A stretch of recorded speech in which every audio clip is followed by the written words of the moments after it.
Shalom. I'm going to be sharing several videos from people who have a lot of knowledge in what's going on with CPS and all of the other alphabet soup corporations that are operating under the color of law. Not only is it CPS and the kangaroo courts, but the rabbit hole goes way deeper. And so the first video I'm going to share is of a man who has a lot of knowledge about what's going on in the world and the bigger picture, because CPS is only an arm in the fight, the weapons that are being used against the people today.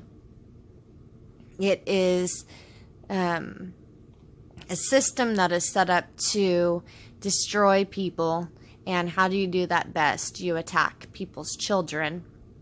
So if we can begin to ask questions and begin to look at the bigger picture and see what is going on, to understand that it is the people coming together that is needed, not relying on anyone who has been placed in seats of so-called power. They have delegated powers that have been given to them, permitted to them, as long as they're in good behavior. But the problem is that there has been this throwing around of the word authority, and everyone who claims to have authority does not have authority today, because it's only the people that give the authority.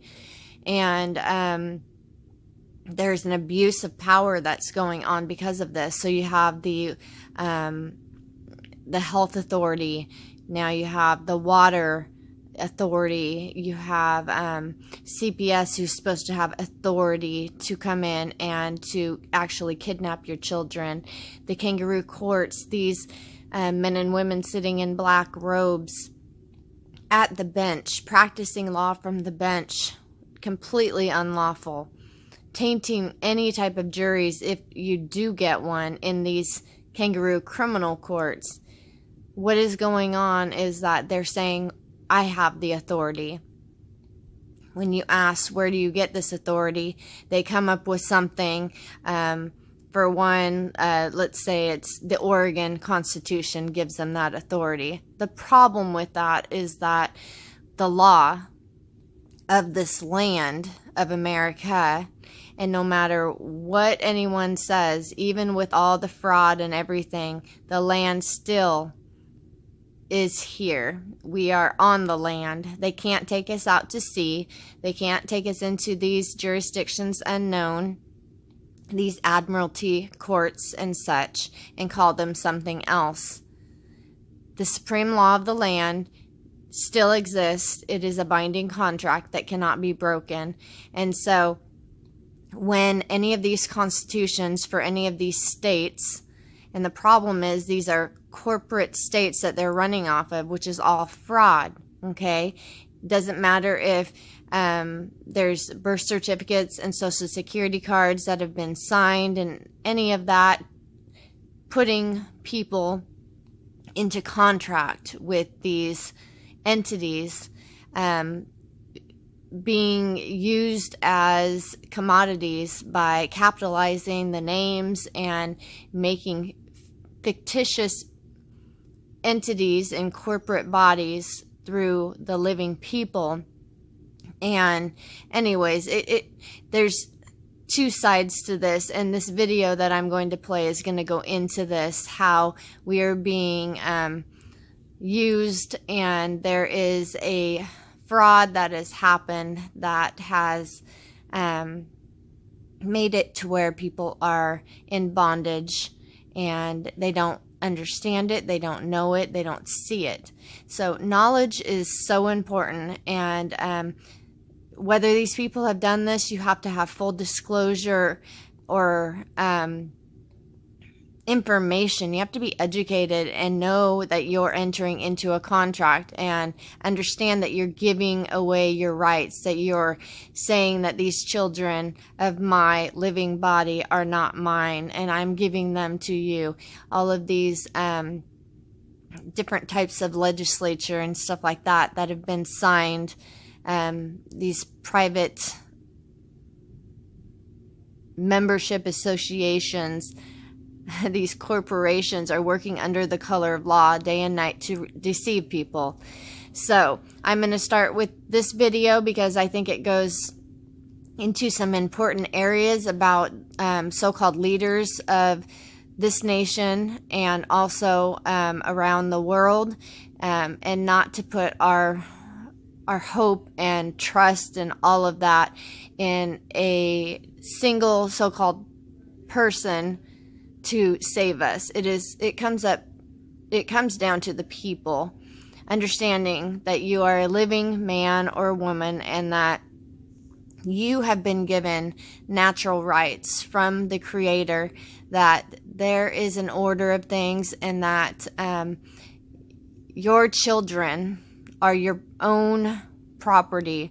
And I don't mean that in a demeaning way. I just mean that when you have something that belongs to you, they are yours. They are blessings. That's the best way I like to put it. They are blessings that cannot be taken from someone else. We have natural rights that are given, okay? Not by any piece of paper, not by what someone says. They are inherent because we were born, and that is what was given to us, not by people, not by corporations, but by the Creator.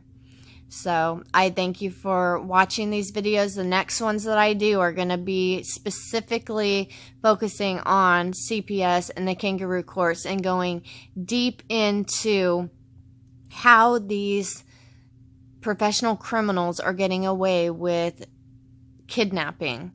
And I do want to say that many of the people don't understand because they've been programmed and conditioned through the controlled and funded and owned educational systems to think in certain ways, to behave in certain ways that are completely insane.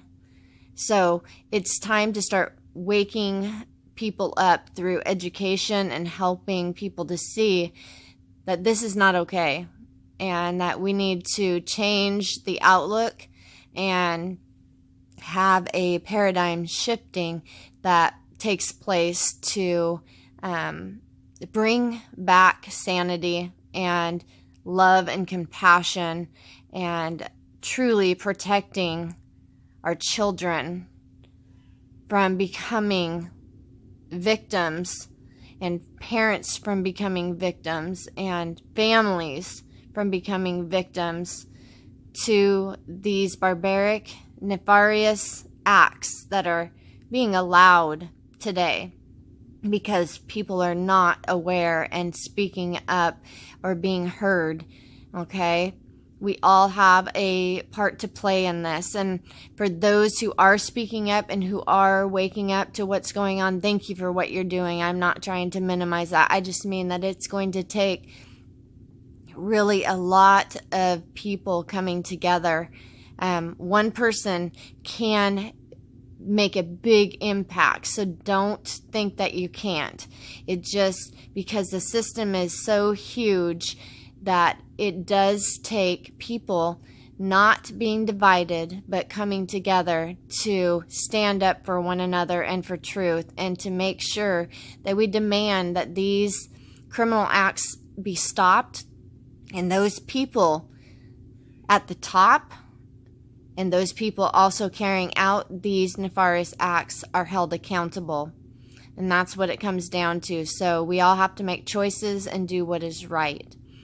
Thank you for listening. I hope that these videos that I share, that you will visit the people's sites and that you will see research more for yourself. Don't trust me. Don't trust anyone else. Just continue to research. And I don't want to take any credit for the information that is provided, but there's golden nuggets there that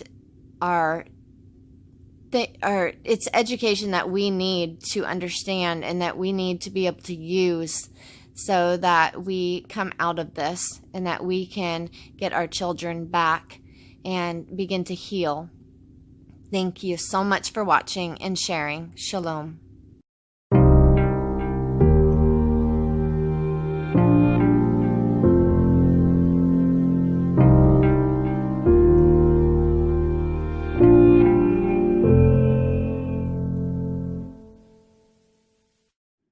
I wanted a perfect ending, but now I've learned the hard way that some poems don't rhyme, some stories don't have a clear beginning, middle, and end.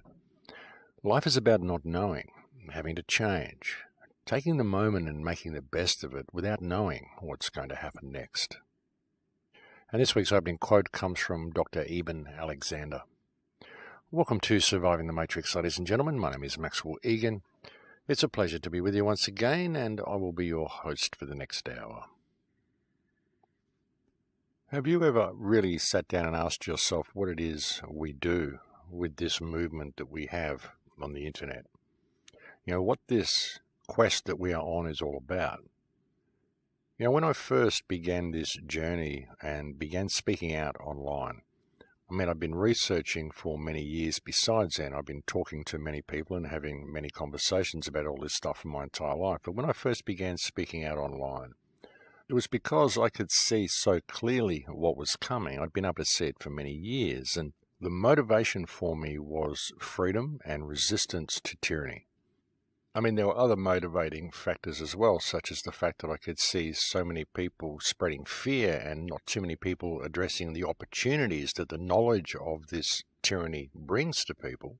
You know, the knowledge of what our surroundings really are brings to people. You know, the way this information can be used and channeled into some form of positive response rather than just convincing people to cower in fear and wait for the police state to come, because I could see a lot of that going on, and I felt there was a need for some balance. But the real goal was freedom and stimulating some type of response to what I could see coming. They were my motivating forces, and they are the two things that have kept my focus. They're the two things that have kept me motivated on this quest that we do. But again, what is it that we do? Because it began as resistance, a need to respond. Well, that was my motivation. And really, when you look at most of the people who have influenced the so-called truth movement, which is kind of what it's become, and I'll have a look at that label in a little minute as well. But what really began it, if you look at some of the people who got it started, people like Bill Cooper and many of the people who've been speaking out for the last 20 or 30 years, what really got it all started and what motivated these people was the same thing. It was freedom. It was freedom and response to tyranny. Now, of course, in order to do anything such as establish a meaningful resistance and in order to establish freedom, in order to really know what's going on, of course, the first thing you need is information. Knowledge of how the system works, who's involved, and what it really is, and what's going on behind the scenes. And there are a lot of people that dug very deeply and found all sorts of information that was brought to people which exposed the system for what it is. People found out about central banking. They found out about how the economic system really functions, how it's really a system of debt slavery designed to keep people in servitude. And then it became a little deeper. People found out about secret societies. They found how the birth certificate works, how the Sesta KV trusts were set up by the Vatican. And it became, at that point, quite exciting for people. Became almost like a spy novel, became like this deep, dark, secret world that you could go into to get information from. The secret world that the other people, the regular people, didn't know about, almost like reading a Harry Potter novel. And suddenly all of this secret information, all this occulted information, all the stuff that had been hidden from us, suddenly was given a label and was called truth. This is the truth, and now the resistance has suddenly become the truth movement, whereas now, rather than attempting to establish a meaningful resistance, it's all about finding the secret information. And as soon as that mindset was in people's minds, suddenly there was all this information there for us to find. All these secret documents, all these secret leaked reports, all of these things going on to confirm almost any suspicion we had about any rabbit hole we were going down. And in this environment, almost anything that is found which is saying something contrary to what the mainstream narrative is labelled the truth. And so we have all sorts of different rabbit holes for people to go down, and it's all turned into this gathering of secreted and occulted information, irrespective of how truthful it may actually be, because a lot of it simply comes from online sources, and we don't know how accurate any of it really is. And don't get me wrong, look, a lot of it is good information. There's a lot of good stuff out there, but rather than it being put on the table for open discussion and all put together as one thing, so it can be examined all together and analysed and see how it all correlates with each other, it's often viewed as being someone's intellectual property, and people want to exalt themselves as being a guru of this particular type of information, and as a result, the information is compartmentalized. It's labeled as this truth and that truth, and anybody who disagrees with any part of either one of it is the enemy. Must be an infiltrator, must be this, must be that. There's no real open discussion. Everything is labeled the truth simply because it is something that is contrary to what is presented by government or academia. It's a very counterproductive way of thinking. And people who do find information and do have their little rabbit hole that they're going down suddenly become an expert in whatever field it is that they're looking at, and we've seen this whole social hierarchy develop amongst the so-called truth movement as well, where it is these people who hold a specific truth or these people who lead the examination into this particular field suddenly become exalted to celebrity status. And unfortunately, many people tend to believe their own press. And so ego has got in the way. And so the focus has been shifted. The attention has been shifted away from exposing the mechanism of that which enslaves us and finding a meaningful resistance and response to that mechanism. And it's all become, for many, about the gathering of information. And the presenting of this information, essentially the presenting of different theories of what may be, what may have happened, and what may be going on, rather than keeping the focus on formulating some type of meaningful resistance to what is coming, and at least keeping focus on what is coming and dealing with it. And again, how do we deal with it? Well, we deal with it by not complying with our own slavery, ladies and gentlemen. Stop using the smart devices, stop using everything that is leading towards this smart system, this whole IoT and the social crediting system that is going along with it. But of course, we also need to do it by sharing information with people, and we come back to that same question of which information. What do we know is true? Which rabbit hole do we want to go down? And the question is, do you really need to go down a rabbit hole at all? Because in order to bring about some real change in the world, you need to find information that the average man on the street is going to be able to identify with. The average man and woman can see this and say, yes, that makes sense. You start telling them all about secret societies and all sorts of stuff, even some of the stuff that I brought you recently about the fact that history has been changed and fabricated. I bring you this information because it's interesting stuff for those who are awake to discover and to find out and to look at. But when you're talking to the people next door who think that it's a good idea to collect shopping stamps at the supermarket and that voting actually means something, they're not really interested in hearing about secret societies and all sorts of esoteric information that we've uncovered. They're not interested in hearing about the fact that history may be fabricated. What they're interested in is that which is going to affect their hip pocket, that which is going to affect the food on their table, and how easy or difficult it is for them to get through life. Now, you've got to understand that most of the people that we're dealing with, the vast majority of people in the world, are suffering from Stockholm Syndrome, where they actually view those who rule them as being celebrities, those who rule them as being people of great moral standing, people they swoon over when they see them in public, simply because they're people they've seen on the television. This is the kind of effect that television has had on people. And of course, by creating movies and things like the Avengers and all these great, wonderful people up there doing all these larger-than-life things, and then putting politicians next to these people in public, you suddenly view the politicians as being celebrities as well, and they all seem larger than life, and everyone gets Stockholm Syndrome. So you've got to find the right information to bring to the people on the street that's going to be cracking the shell for them in a manner that cracks it effectively, in a manner that they can identify with, something that they can understand because it's something that affects them. And then I'll find out the rest of the information later, if they choose to look. But ultimately, we don't even need many of them to really look and know. What we need is to establish freedom, because once we do establish freedom, what's really going on will simply unfold as a matter of course.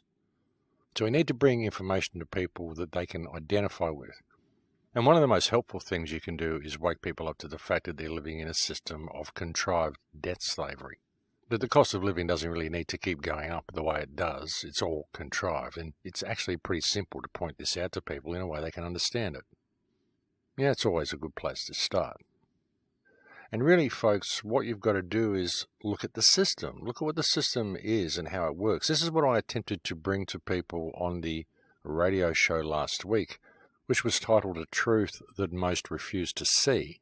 That when I posted to YouTube, the show actually got censored due to user complaints before the show even went live. I actually recorded the radio show and uploaded the video clip to YouTube a couple of hours before the show went to air.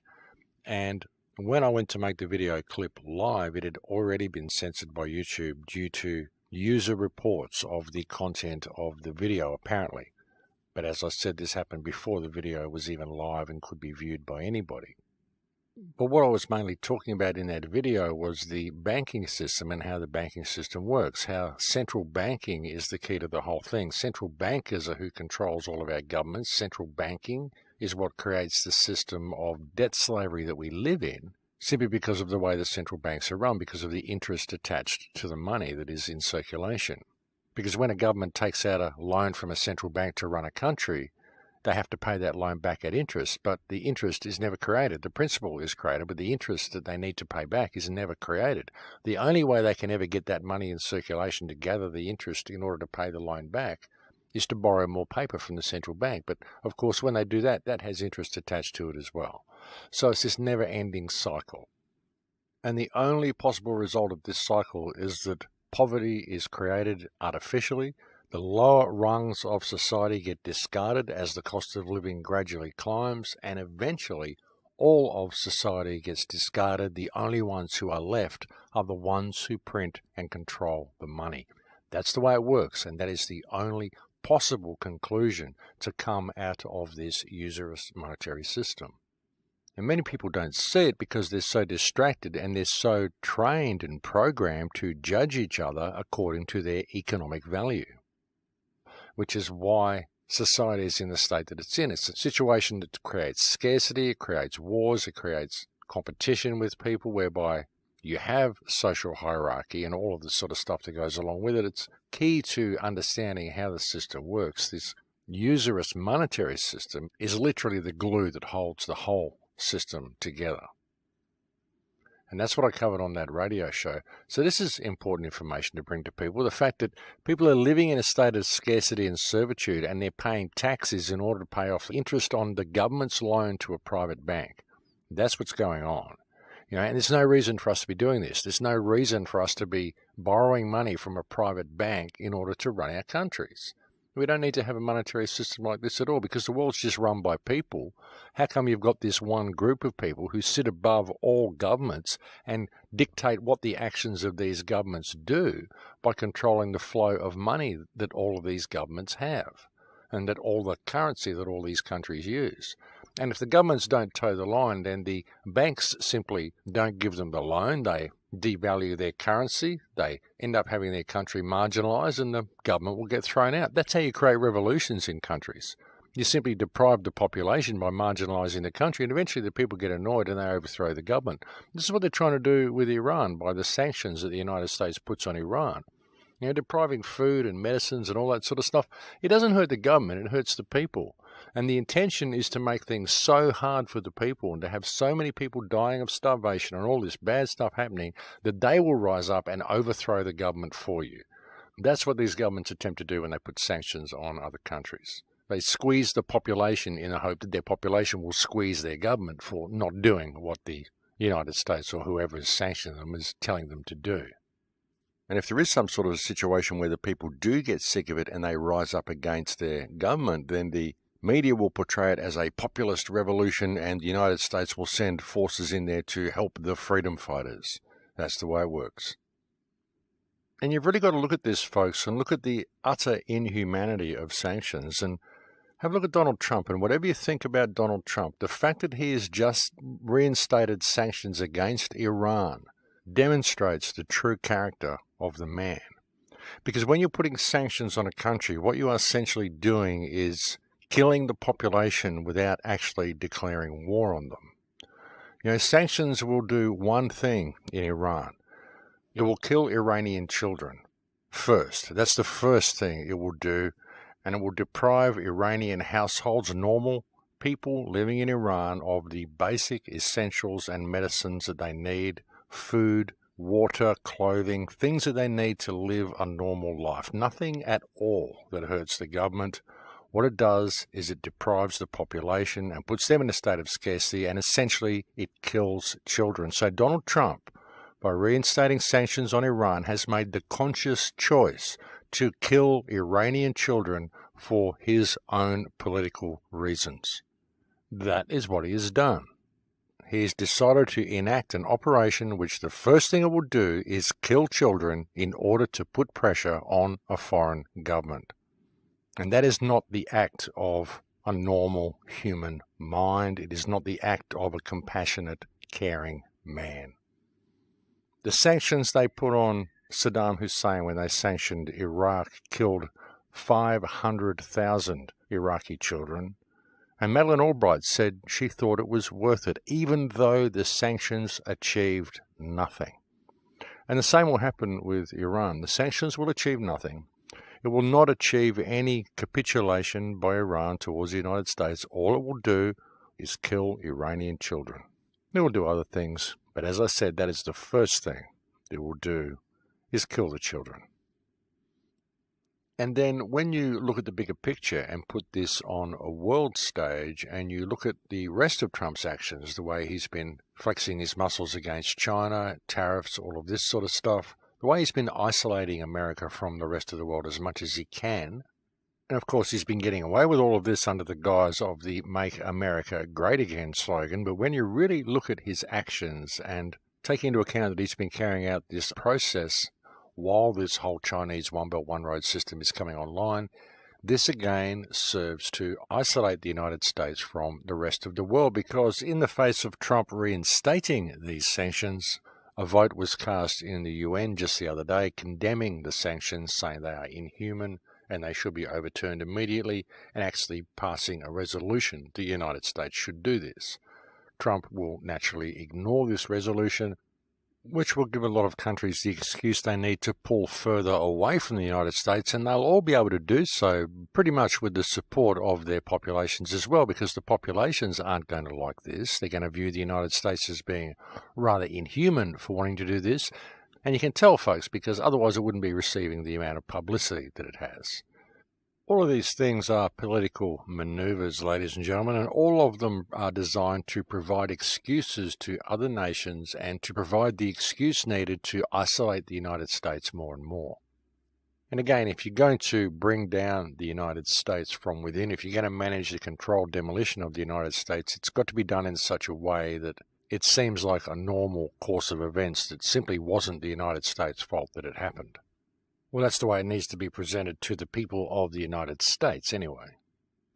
And again, all of this is a precursor to China's One Belt One Road trade system coming online and taking over the European trade sector, which may result in the removal of the United States dollar as the global reserve currency, which will basically see the end of the United States as an economic power. May still have a lot of military might, but it's not going to be able to do a lot with it if it doesn't have the money to support it. And of course, when that happens, you'll see major economic change in the entire Western world, which is, of course, one of the reasons they are locking the Western world down to the extent in which they are.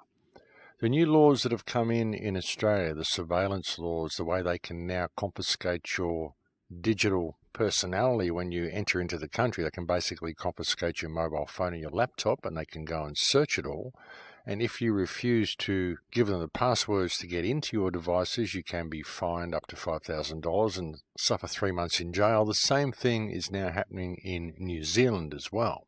You may be subject to digital strip search when entering the country. And this is, of course, all part of the Five Eyes surveillance program. Now, you notice that this can't happen in the United States. It can't happen in England. It can't happen in Canada. But all of these countries can request that Australia or New Zealand target specific passengers when they arrive from Europe, from America, from anywhere. And then Australia will pass that information on to the United States or England or the EU or anybody who wants it as part of the Five Eyes Treaty. So this way these countries get to surveil their own citizens when they travel through Australia or New Zealand. And this is very interesting as well because it actually contravenes the laws in Europe. So how would the situation be if you're a person who has a business in Europe, a business based in the EU, and you come to Australia and you are told that you must open up your private details to the Australian Customs Department or suffer arrest? And yet if you run a business in the EU and you comply with the wishes of Australian Customs and you give them the passwords and allow them access to your devices, you are now in breach of the EU's business privacy laws. So what happens in this situation? Because the parameters surrounding these laws are so vague, so by basically complying with these laws, you're putting yourself in a position where you're basically being given the option to not comply with Australian customs and be arrested here at the Australian airport, or to comply with Australian customs and to be arrested when you get back to the EU for breaking EU privacy laws by complying with Australian customs. So how does this work? You basically get the option of being either arrested here in Australia or arrested when you get back to the EU simply because you entered the country. And sure, that may be a little bit of an extreme scenario, but basically that's the opportunity that these laws provide should some type of corrupt government wish to view it that way. And if the government wishes to view it that way, well, who's to stop them? Because governments just generally do what they want to do. So can anyone see a problem with this situation? I mean, it certainly does create a nice little loophole for these people should they wish to use it. And the thing is that even if they don't do that, even if that is, as I said, a worst case scenario and it's preposterous and they don't ever do anything like that, well, what happens if you've got a business anyway? Because under the privacy laws of any country, if your data has been compromised, it's up to you to inform all of your customers and all your clients that your data has been compromised. So if you do have a business and you enter Australia or New Zealand and customs seizes your devices and looks at them, then you have an obligation to inform all of your clients that their data may now possibly have been compromised by a third party that you are not in control of, and you have no idea of knowing what software has been installed on your device and what transactions you perform may now be being spied on and recorded. So you actually have a duty of care to inform all of your customers and clients that their data has now been compromised. So what does this do to anybody who's running a business anyway? I mean, this type of legislation could effectively destroy any business of any person who enters the country, because it will compromise the business's data and therefore naturally do a good deal of damage to any reputation the business may have built. I guess the only real option to ensure that your business is kept safe is for you to never enter Australia or New Zealand with any digital devices. And again, they're doing all of this to protect us from terrorism, or so they tell us. And yet I guarantee you, when you enter a country and you get told that you're going to be fined $5,000 or suffer 3 months in jail if you don't comply, and yet by complying, you know in the back of your mind you may be possibly facing the threat of arrest when you get home for doing so, well, that, my friends, is terrorism in itself. You know, and I call it terrorism, folks, because ultimately anything that you're forced to comply with under threat of violence or under threat of intimidation, under threat of punishment, this is terrorism. It's actually the Oxford English definition of terrorism: violence or the threat of violence carried out against civilians as a means of coercion, often for political reasons. And this is exactly what the customs officers are now doing to people who enter the country in Australia and New Zealand. they're using terrorism against them under the pretext of doing so to protect them against terrorism. And that's a neat trick, isn't it? But of course, this is what they've been doing all along, right since the beginning, right since the invention of government and the invention of police forces. It's just that nobody's really noticed it before because it hasn't been quite done to the extent that they're doing it now. Now it's really getting in everybody's face. A couple subject to violent assault from police in Manchester the other day for buying too much water at a Tesco. I mean, whether they provoked the confrontation or not because they complained a little bit at the shop counter, irrespective of that, nothing they did justified the violent response they received from the police, who could have simply escorted them from the store if they felt they were actually making a problem. But whatever the outcome, there was certainly no reason for the police to have assaulted the couple the way they proceeded to do. But this is simply the way things are going. And of course, they need to do this because they need to desensitize people. They need to condition society to view police violence as being okay, because as more and more people get discarded by the economic model, the more police violence we're going to see. This is, of course, why they've made homelessness illegal as well. Imagine living in a country where it's illegal to be homeless. Now, you're caught up in an economic model which is designed to discard society as the price of living climbs. And it's illegal to be poor, illegal to have no money, to be in a position where you're absolutely destitute and you desperately need help. It's illegal to be in that situation if you live in the UK. How does that work, ladies and gentlemen? What sort of society have we become? What has human consciousness degraded into, where this is even seen as being acceptable on any level in any society, let alone in a society as pompous as England, a society as rich as England, a country as rich as England? People may say, oh no, we're not rich in England, we've got a gross national debt and all sorts of rah-rah-rah. All this is contrived, folks. You look at the British royal family and what they own. England is an incredibly rich country. You may not be rich because you are subject to the economic model that royal family chooses to enslave you to, but that does not mean that the actual country of England is not rich. Well, those who control the country are not rich anyway, because they are. The Queen of England and the British royal family are far more in control of things than a lot of people give them credit for. They really do have a very, very well-established stake in what's going on this earth, ladies and gentlemen. They may seem like they're just figureheads, but they really do have a very, very big stake in everything.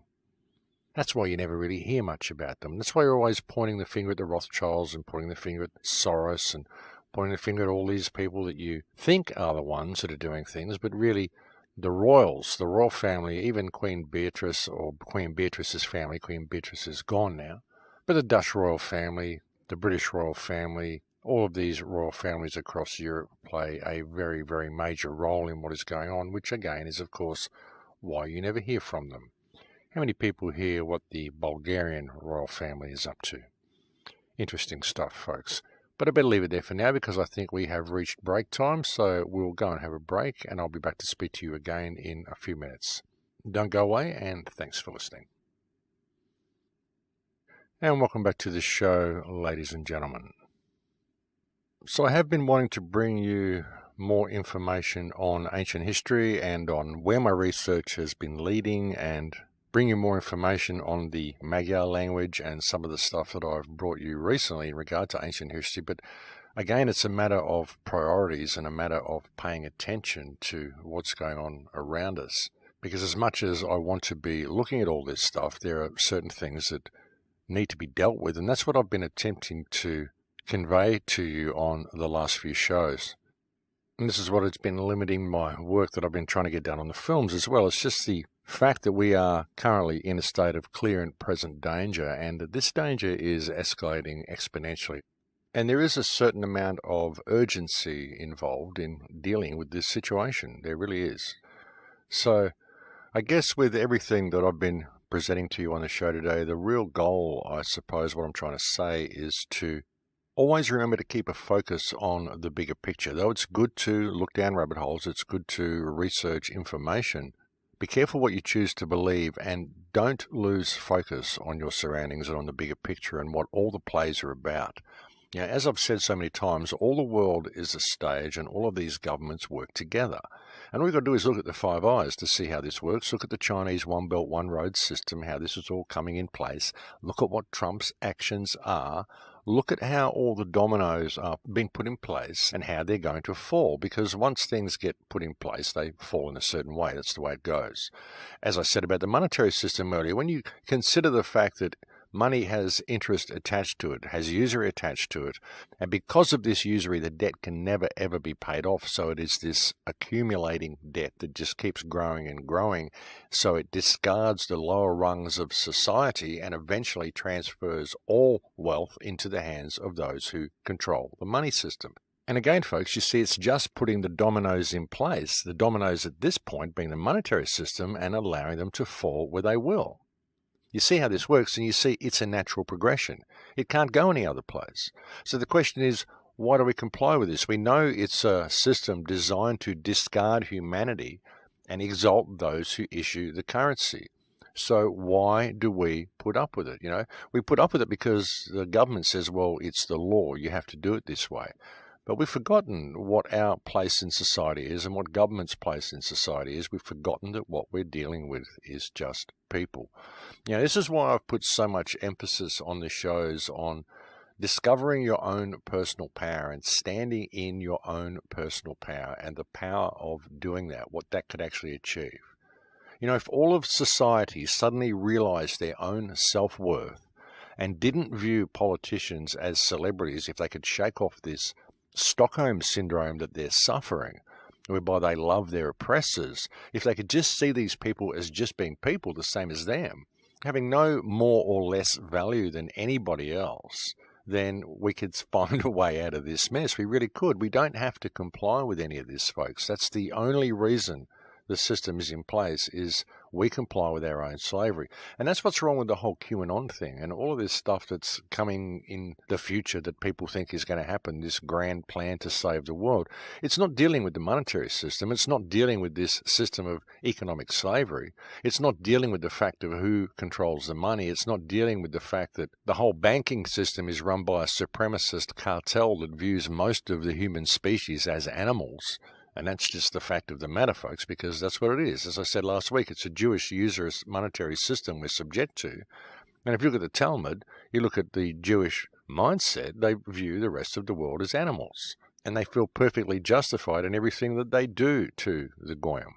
So until we shake ourselves out of this system and realize that nothing Trump's doing, nothing anybody's doing, no plan anybody has put forth so far has been taking into account this monetary system, at least no plan that we're seeing from any political quarter anyway. There's no politician on earth that is talking about the monetary system and talking about how to actually free humanity or taking any steps whatsoever to achieve any emancipation from this system at all. Not Trump, not anybody. You know, all the stuff Trump's doing, this whole Make America Great Again policy and all these isolationist policies he's adopting, none of this is addressing anything real, ladies and gentlemen, none of it.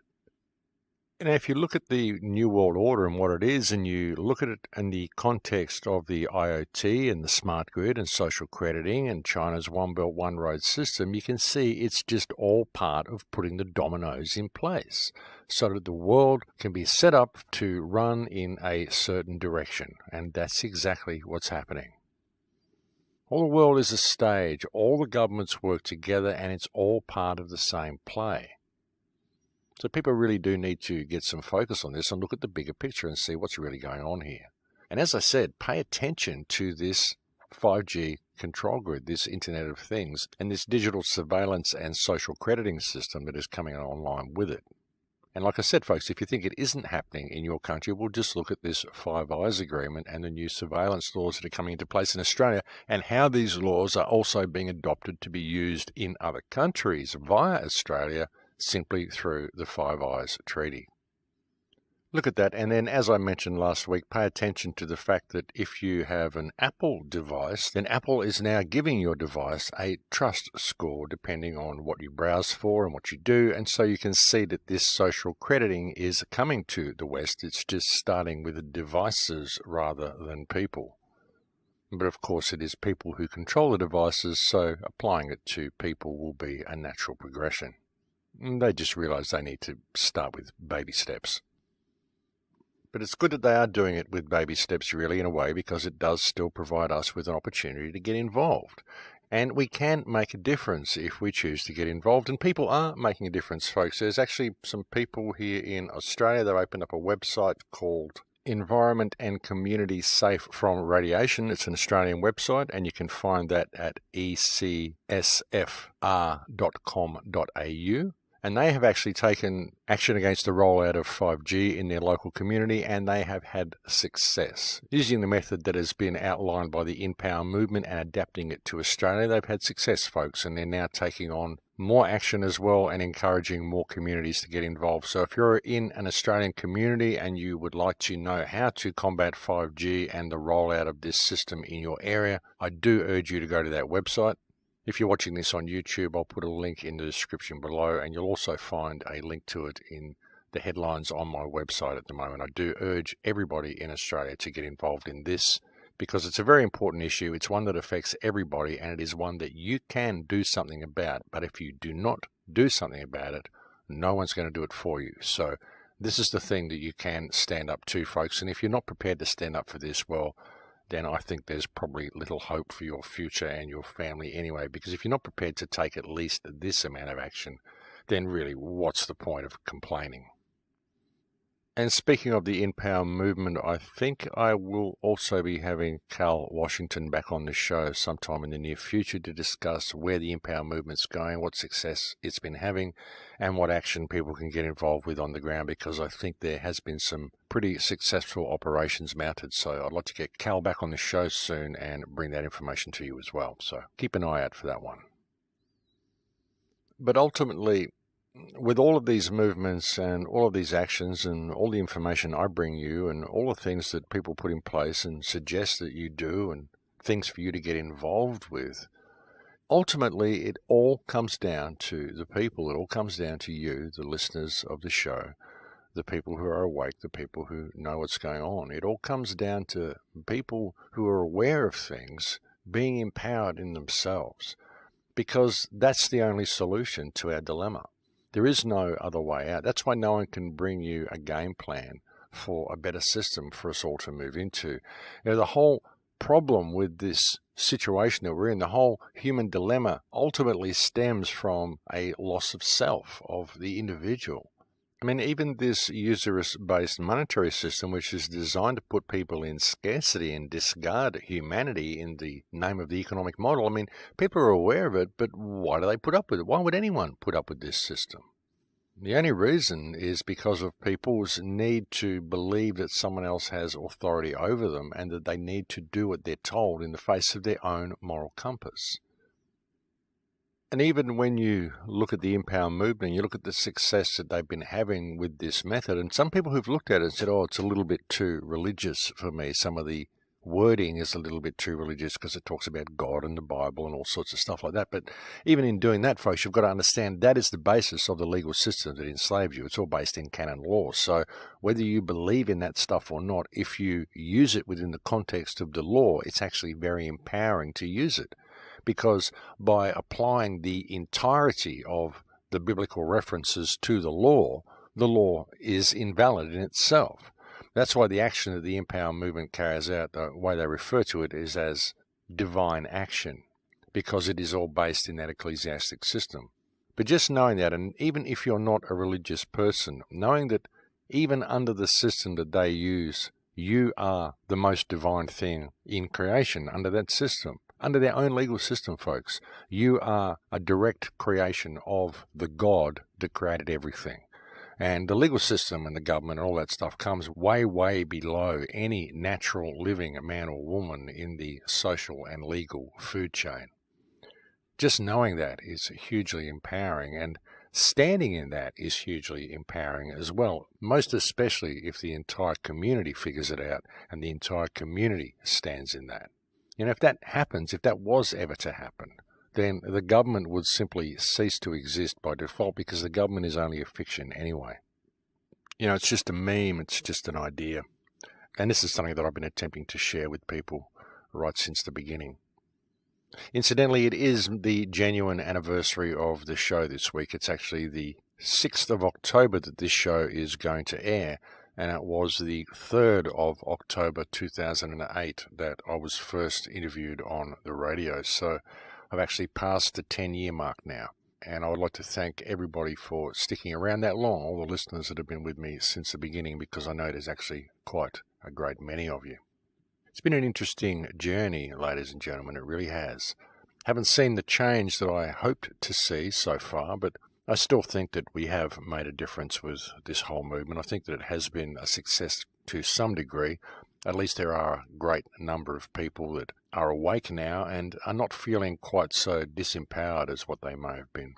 Hopefully the show has done a little bit of that and brought some empowerment to people, but hopefully people see what the real solution is, because as I've said, it's the people. It can't come from any other direction, because this whole concept that enslaves us is just a concept. It's just an idea. You know, we just think the world needs to be this way because that's the way we're trained to think. And if people could just develop the support for the people around them, then I'm sure people would feel that it was okay to think outside of the box. Yeah, that's one of our problems, is that we judge anybody who thinks outside of the box as being a threat to us, which is, again, the result of programming, the result of the education system, the result of the media, and everything that's been done to keep us contained and squashed into this mentality that we're in. But hopefully the shows have alleviated that problem a little bit, although it has been subject to a lot of censorship. My channel really has struggled over the last 10 years, I must say. It's taken me 10 years to get to 100,000 subscribers simply due to my subscribers being deleted so much. And it's still happening, folks. They keep deleting my subscribers. Someone posted the other day they couldn't subscribe from the video clip. They had to go to my channel and they had to keep hitting the subscribe button for about 5 minutes before it actually took. And so if you are subscribed to my channel, folks, I do suggest that you check your subscription to make sure that it holds. And also check the votes on the video as well, because you'll find that if you don't put an upvote on the video, very likely YouTube will give a downvote on your behalf. I've found this happens to a lot of people as well. So it's very good to check your subscription. Don't forget to click the little bell so you get notified when I do upload a show, because it won't tell you otherwise. And just check that you do put in an upvote, because as I said, if you don't, it will likely place a downvote for you. And it doesn't just do it to my channel, it does it to a lot of channels. So this is just the way the algorithms work on YouTube. I'm incidentally moving over to Real Video. Well, at least I'm uploading to Real Video as well. I haven't uploaded any there yet, but I intend to upload this radio show there. So as this goes to YouTube, it should be live on Real Video as well, at least at the same time, or if not very soon after. And I'll be continuing to upload to Real Video every week from this point forward. I've opened a channel on Real Video called the Crowhouse, so you can go and check that. And when my shows do get censored on YouTube, as was the case with last week's show, you'll find that it's also available on BitChute, because everything I upload to YouTube is automatically posted to BitChute by default. So if a show does get uploaded to YouTube and you're not able to comment on it and you'd like to leave a comment, you can just go and join up to BitChute, open a BitChute account and find the channel I've opened there, which is again called the Crowhouse, same as my YouTube channel. And if you go to that channel, there you will find the same video clip on BitChute and you'll be able to comment there.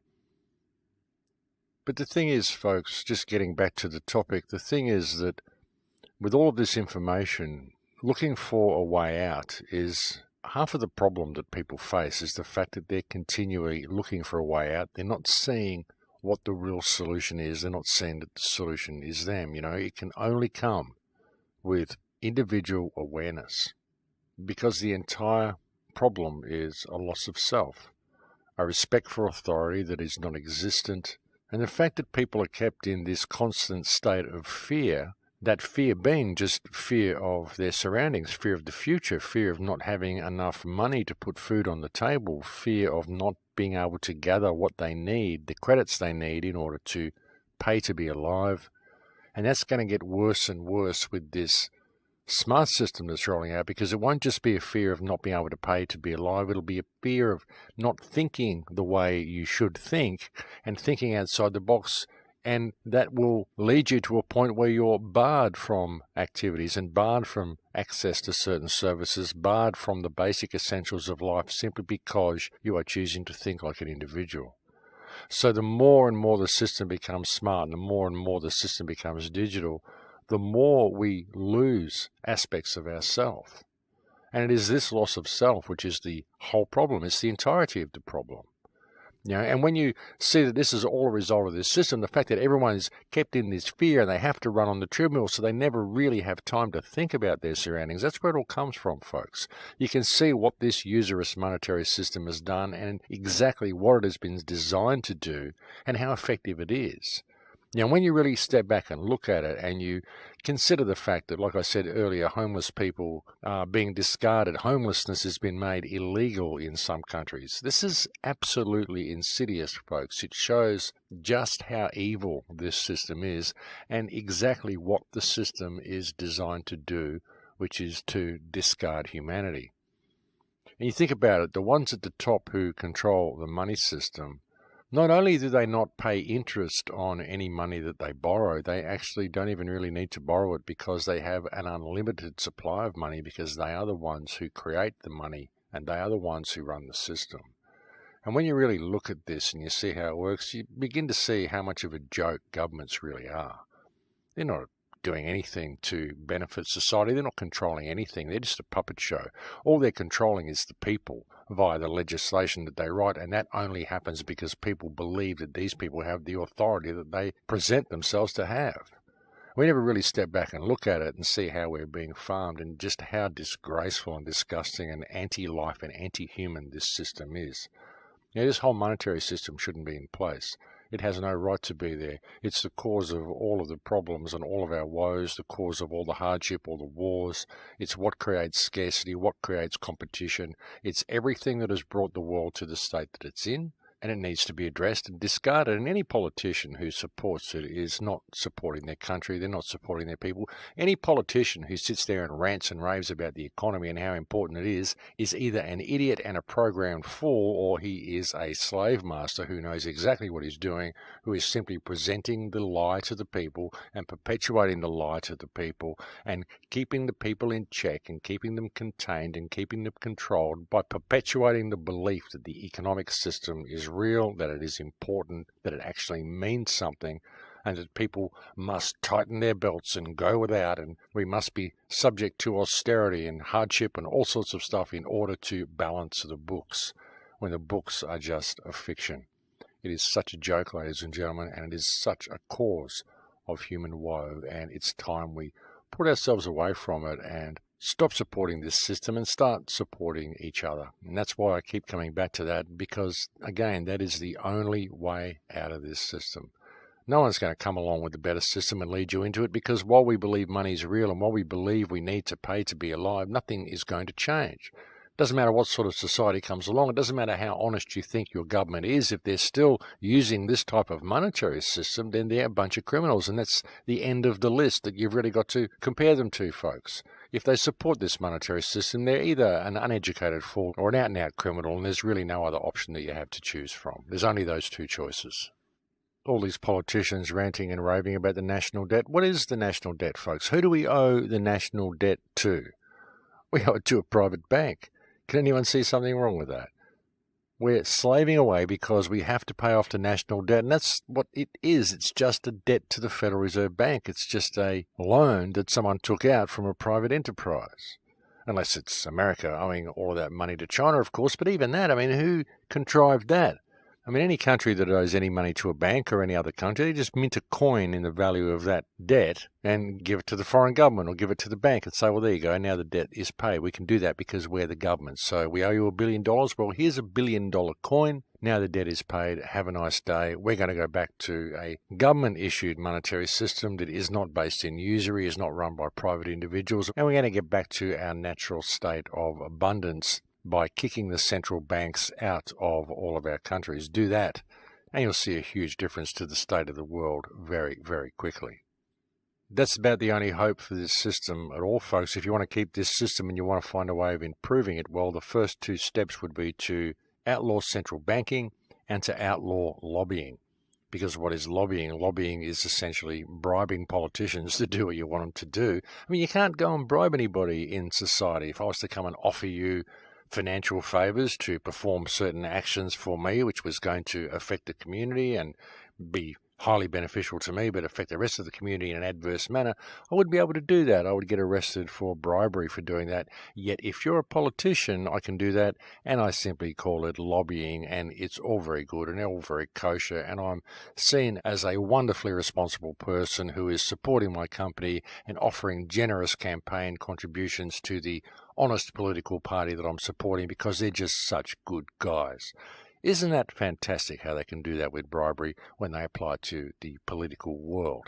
Just call it lobbying, just change the name and it becomes something else, the way they've done with Al-Qaeda, who are now moderate rebels fighting for freedom in Syria when just 10 years ago they were internationally condemned terrorists allegedly blowing up buildings in the United States. Wonderful how that works. As I keep saying, folks, all the world is a stage, and just looking at these things, it should become apparent to everybody that the solution is you. You know, the solution to all of this, the solution to the transgenderization of our children, the vaccination problems, the wars, the misinformation, the smart grid, the IoT, the solution to everything that's coming down lies with the people. It lies with people simply waking up to who and what they are. If they do that, then the whole facade falls down. And that's the point where we will find freedom, folks. But it's got to come from within the hearts of the individual. It can't come from anywhere else, because without having that understanding of who and what you are, nothing will work to begin with. And once you do have that, then the entire facade breaks down and you simply don't need anything else. That's just the way it works. But we're getting very close to the end of the show here, ladies and gentlemen. As I have been mentioning to you quite a bit lately, I'll be speaking at Acapulco in February. I'm going to be doing some workshops there as well, possibly a Cambo workshop, definitely a Hape ceremony, a few other things I'll be doing there. There'll be more than one little talk that I'm doing anyway, so it's going to be a worthwhile event to come along to. There's going to be about 3,000 people there, folks. They've commandeered the entire Princess Palace Resort in Acapulco, so we're going to have 3,000 anarchists at this event, and it's going to be a pretty worthwhile event to come along to, so do get involved in that if you're able to. I'll be there for a whole week, and I'll be easy to find in the crowd, folks. I'll only be giving a couple of talks and a little workshop, so I'll be easy to find. I'll be hanging around for the entire week. There'll be a lot of people hanging around. It's very good to mingle with people, very easy to mingle with people. So if you do see me there and you want to come and say hello, do not hesitate to do so. And thank you, as always, to the many supporters of the website. Thank you to all those people who contribute to the Patreon account. None of this could happen without the contributions to Patreon. Any extra money that I get from the Patreon account, I always put towards humanitarian operations anyway, folks, if I've ever got any to spare. I did send a lot of blankets to the Philippines last year, and I do intend to be building some water towers in Peru next year. There's always relief efforts everywhere that need funding, folks, and it's always good to help these people out when I can as well. So that's what I tend to do if I ever get any spare cash on hand. But folks, we have pretty well reached the end of the show here, so I'm going to have to leave it there for now. It's been a pleasure coming and talking to you again today, and thank you for the support that you've shown me for so long over the years. Thank you for listening to the show so regularly and putting up with my unstructured presentations and random thought flows that I give you, because I really don't have anything planned when I come on to do these shows. I sort of just start talking and see what comes out. I'd like to apologize also for the haphazard state of some of the videos that I've been uploading to YouTube. There hasn't really been a lot of pictorial relevance in what I've been putting there. I've been kind of throwing these videos together because I've just got so much on my plate at the moment. I really would like to get some work done on the films, but again, I've just got so many humanitarian projects on the burner as well, so it really is taking up a lot of time. And so I really haven't had time to be able to put together cognitive and meaningful videos for you for the YouTube presentations of these radio shows. But again, folks, it is essentially a radio show. The YouTube clips are incidental. I just kind of put the clips on YouTube in order to share the information with a wider audience. But having said that, I will attempt to put a little bit more effort back into the video clips sometime in the near future. The problem is my guy that I sometimes get to edit my video clips is overseas at the moment, enjoying his life. And I know it's incredibly irresponsible of him to be out there enjoying himself and acting like a normal human being when I need him to be slaving over video clips for me for no pay and little thanks. But that's just the way it goes. I guess people are just irresponsible sometimes, and I'll just have to deal with it. But thank you very much for joining me on the air today, folks. It's always a pleasure to have your company. I'll look forward to speaking to you again next week. Please take very good care until then. In Lakesh.